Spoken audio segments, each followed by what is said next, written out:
Hello traders, welcome to Srilakshmi option trading. ಇದು ಒಂದು important video. Full video ನೋಡೋಕ್ಕೆ ಪ್ರಯತ್ನ ಮಾಡಿ. ಸೊ 2 to 3 ಡೇಸ್ ಬ್ಯಾಕ್ ಒಬ್ಬರು ಕಾಲ್ ಮಾಡಿಬಿಟ್ಟು ಸರ್ ನನಗೊಂದು 5 lakhs ಲಾಸಸ್ ಆಗಿದೆ ಸರ್ ಅಂತ ಹೇಳಿದ್ರು. ಯಾಕೆ ಸರ್ ಅಂತ ಹೇಳಿದೆ, ಸರ್ ಮುಂಚೆ ನಾನೊಂದು 4 lakhs ಫಿಕ್ಸ್ಡ್ ಡಿಪಾಸಿಟ್ ಮಾಡಿದ್ದೆ, ಅದೂ ಲಾಸ್ ಆಯಿತು ಸರ್, ಮತ್ತು 1 lakh ಸಾಲ ಮಾಡಿದೆ, ಅದು ಲಾಸ್ ಆಯಿತು ಸರ್ ಅಂತ ಹೇಳಿದ್ರು. ಯಾಕೆ ಅಂತ ಕೇಳಿದೆ.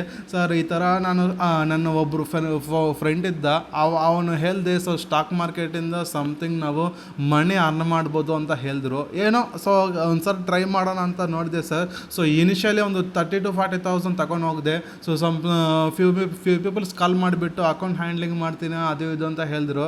ಸೊ ಆ ರೀತಿ ನನಗೆ ಒಂದು 1 to 2 lakhs ಲಾಸಸ್ ಆಯಿತು ಸರ್. ಮತ್ತು ಸಮಥಿಂಗ್ ಟೆಲಿಗ್ರಾಮ್ ಪೇಯ್ಡ್ ಗ್ರೂಪ್ಸಲ್ಲಿ ಏನೋ ಮಾಡೋಣ ಅಂತ ಮಾಡಿದೆ. ಸೊ ಅಲ್ಲಿನೂ 1.5 lakh ಲಾಸ್ ಆಯಿತು. ಮತ್ತು ನಾನೇ ಯಾಕೆ ಡಿಪೆಂಡೆಂಟ್ ಆಗಬೇಕು, ಮತ್ತು ನಾನೇ ಸಮಥಿಂಗ್ ಮಾಡೋಕ್ಕೆ ಟ್ರೈ ಮಾಡಿದೆ. ಸಮಥಿಂಗ್ ಗ್ರೀನ್ ಕ್ಯಾಂಡಲ್ ನೋಡಿದೆ, ಸೊ ಬೈ ಮಾಡೋದು ಒಂದು 200 ಪ್ರಾಫಿಟ್ಸ್ ಬಂದರೆ ಬುಕ್ ಮಾಡ್ತೀನಿ ಬೇಗ. ಸೊ ರ್ಯಾಲಿನ ಕ್ಯಾಪ್ಚರ್ ಮಾಡಲ್ಲ. ಸೊ ಇನ್ ಕೇಸ್ 5,000 ಲಾಸ್ ಆದ್ರೂ ಆ ಥರನೇ ನಾನು ಹೋಲ್ಡ್ ಮಾಡ್ತಾ ಇದ್ದೀನಿ ಸರ್, ಏನು ಮಾಡಬೇಕು ಸರ್, ಏನು ಗೊತ್ತಾಗ್ತಿಲ್ಲ ಅಂತ ಕಾಲ್ ಮಾಡಿದ್ರು. ನಾನು ಒಂದೇ ಹೇಳಿದೆ, ಸಪೋಸ್ ನಿಮಗೆ 1 lakhs ಲಾಸ್ ಆಗಿದ್ದರೆ ಸೊ ಸ್ಟಾಪ್ ಮಾಡಬೇಕು. ಸೊ ಟ್ರೇಡಿಂಗಲ್ಲಿ ಸೊ ಮನಿ ಅರ್ನ್ ಮಾಡೋದು ಅಷ್ಟು ಈಸಿ ಅಲ್ಲ. ಫಸ್ಟು ಸೈಕಾಲಜಿ ಸೆಟ್ ಆಗಬೇಕು, ಗುಡ್ ಮೆಂಟರ್ ಇರಬೇಕು ಆ್ಯಂಡ್ ಗುಡ್ ಸ್ಟ್ರಾಟಜಿ ಇರಬೇಕು. ಸೊ ಪ್ರಾಕ್ಟೀಸ್ ಮಾಡ್ತಾನೆ ಇರಬೇಕು.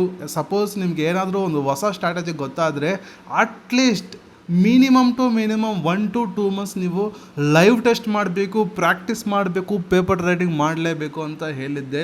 ಸೊ ಎನಿ ಹೌ ಸರ್, ಅವರು ಈ ರೀತಿ ತುಂಬ ಜನನೇ ಇದ್ದಾರೆ. ಈವನ್ ನಿಮಗೇನು ಈ ರೀತಿ ಆಗಿರ್ಬೋದು, ಈವನ್ ನಿಮ್ಮ ಫ್ರೆಂಡ್ಸ್ಗೂ ಇದೇ ರೀತಿ ಆಗಿರ್ಬೋದು. ಸೊ ಇದೇ ಥರ ನಿಮಗೂ ಏನಾದರೂ ಆಗಿದ್ರೆ ಎಸ್ ಅಂತ ಕಮೆಂಟ್ ಮಾಡಿ. ಸೊ ಹೇಗೆ ಅಂತಂದರೆ, ಈ ರೀತಿ ಬೇರೆಯವರ ಮೇಲೆ ನೀವು ಡಿಪೆಂಡೆಂಟ್ ಆಗಬೇಡಿ. ಆ್ಯಕ್ಚುಲಿ ಟ್ರೇಡಿಂಗ್ ಅನ್ನೋದು ಒಂದು ವೆರಿ ಗುಡ್ ಬಿಸ್ನೆಸ್. ಅರ್ಥ ಮಾಡ್ಕೋಬೇಕು, ನಾಲೆಡ್ಜ್ ಗೈನ್ ಮಾಡಬೇಕು. ಒನ್ಸ್ ನಾಲೆಡ್ಜ್ ಬಂದರೆ we can do miracles actually.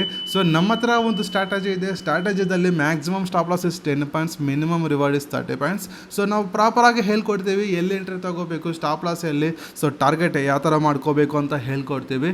So class ಅನ್ನೋದು ಪರ್ಸನ್ ಟು ಪರ್ಸನ್ ಇರುತ್ತೆ.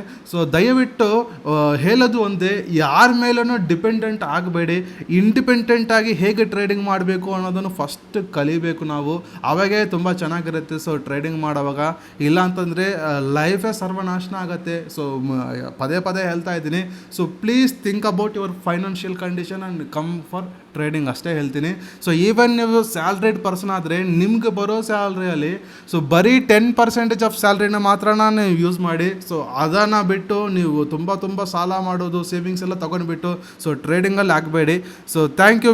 ಟಾರ್ಗೆಟ್ ಅಚೀವ್ ಆಗೋದು